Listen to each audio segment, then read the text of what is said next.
கலாசிகா. நான் 3ஆம் வகுப்பு படிக்கின்றேன். இயல், இசை, நாடகம் என முத்தமிழாயன் மூச்சு காற்றில் கலந்து வள்ளுவனின் வாசகமாய் 2 அடியில் என் நெஞ்சில் நுழைந்து என்னாலும் எனையாளும் என் தமிழன்னையே, செந்தேனாய் இனிக்கும் செங்காந்தல் மலராய் மணக்கும் என் செந்தமிழே, இந்நாளும் எந்நாளும் உனையே நான் தொழுதிடுவேன். உமக்கு என் முதல் வணக்கம், அவையோருக்கு என் முத்தமிழ் வணக்கம். ஒரு உழவனின் மகளாக உங்களிடம் உரையாடப் போகிறேன்.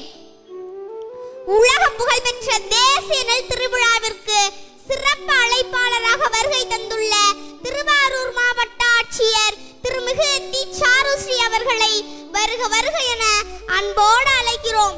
மற்றும் உலகத்தின் உயிர் நாடியாக விளங்கிக் கொண்டிருக்கும் விவசாய உழவர் குடி பெருமக்களையும் வருக வருக என அன்போடு அழைக்கிறோம். நம்ம ஐயா வள்ளுவர் சொல்றாரு பாருங்க, உழுதுண்டு வாழ்வாரே வாழ்வார், மற்றவரெல்லாம் தொழுதுண்டு பின் செல்பவர். தாங்களே வயலில் உழுது அதனால் கிடைத்த உணவை உண்டு வாழுகிற உழவர்களுடைய வாழ்க்கையே உயர்வானது. மற்ற எல்லாரும் அவர்களை வணங்கி பின் செல்ல வேண்டியதுதான். மகாத்மா காந்தி சொல்கிறார், கிராமத்தில் தான் நம்முடைய இதயம் இருக்கிறது என்று. ஏனென்று தெரியுமா? ஏனென்று தெரியுமா? அங்குதான் விவசாயம் இருக்கிறது, அங்குதான் உலகத்தின் உயிர் நாடியே இருக்கிறது என்றார் மகாத்மா காந்தி.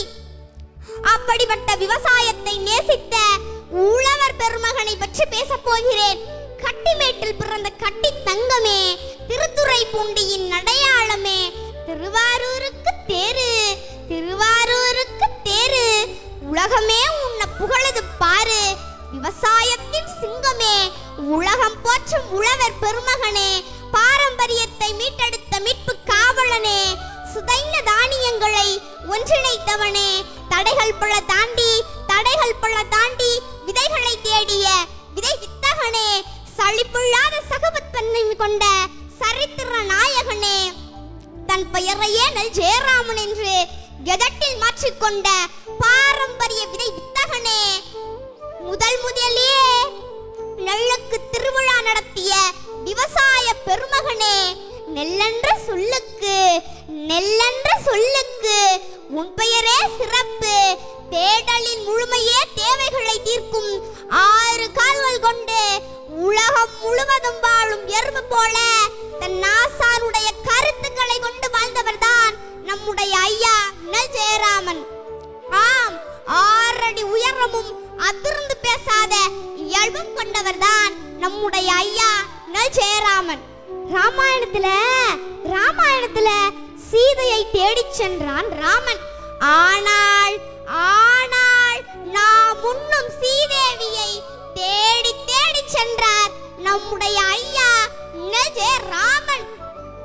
விவசாயத்தின் மீது அவர் அளவுள்ள ஆர்வம் கொண்டதால் பாரம்பரிய விதைகளை பாதுகாத்ததற்கான தேசிய விருதும் மாநில விருதும் குடியரசுத் தலைவரால் அவருக்கு வழங்கப்பட்டது.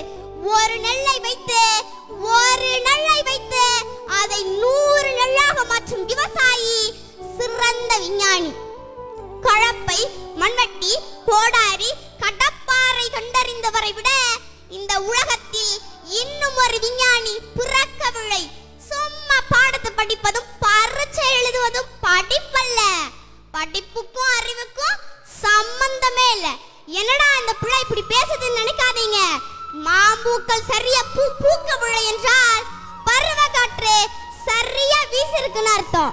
பருவ காற்று சரியா வீசிருந்தால் மாம்பூக்கள் உதிர்ந்து சரியா காய்ச்சிருக்காது. கற்ற அறிவு மறந்து போகும், ஆனால் பட்ட அறிவு மறந்து போகாது. உலகத்தில் வேளாண்மையை கைவிட்ட அனைத்து நாடுகளும் பிச்சை எடுத்துக் கொண்டிருக்கிறது. அந்த நிலைமை நமக்கு வந்துவிடக் கூடாது. இங்கு தொழில் வளர்ச்சின்னு சொல்றீங்களே, நல்லா வேலை பார்த்தா சம்பளம் கிடைக்கும், சம்பளம் கிடைச்சா நல்லா சாப்பிடலாம். அப்ப அந்த சாப்பாடு எங்க இருந்து வருது? யாருக்கிட்டையும் பதில் இல்ல. விவசாயத்தை படிக்காதவன் செய்கிற தொழில் என்று நீங்க நினைக்கிறீங்க. விவசாயம் என்பது தொழிலே கிடையாது, அது நம்முடைய பண்பாடு, வாழ்வியல் என்பதை நீங்க புரிஞ்சுக்கணும். விவசாயத்தை படிக்காதவன் செய்கிற தொழில் என்று நீங்க நினைச்சீங்கன்னா படிச்சவனுக்கெல்லாம் பசிக்காதான்னு கேட்டா பதில் இல்ல. அப்ப படிச்சவன சாப்பிடாத, யார் சாப்பிடாத? விதைகள் உறங்கினாலும் விதைத்தவன் உறங்குவதில்லை என்ற வாக்கியத்திற்கு ஏற்ப வாழ்ந்து காட்டியவர் தான் நம்முடைய ஐயா நெல் ஜெயராமன். உலகத்தில் எல்லா மனிதர்கள் செய்கிற தொழிலைத்தான் செய்கிறார்கள். ஆனால் விவசாயிகள் மட்டும்தான் தெய்வத்தின் தொழிலை செய்கிறார்கள். என் அன்பிற்குரிய உழவர்குடி பெருமக்களே, நல்லா புரிஞ்சுக்கணும். உழவு இல்லை என்றால் உணவு இல்லை, உணவு இல்லை என்றால் உயிர்கள் இல்லை, உயிர்கள் இல்லை என்றால் உலகமே இல்லை. அதனால் உழவை மீட்போம், பாரம்பரியத்தை காப்போம், இயற்கையை நேசிப்போம், நஞ்சில்லாத உணவை அனைவருக்கும் கொடுப்போம். மீண்டும் அடுத்த நெல் திருவிழாவில் சந்திப்போம். வாழ்க தமிழ், வளர்க தமிழ். நன்றி, வணக்கம்.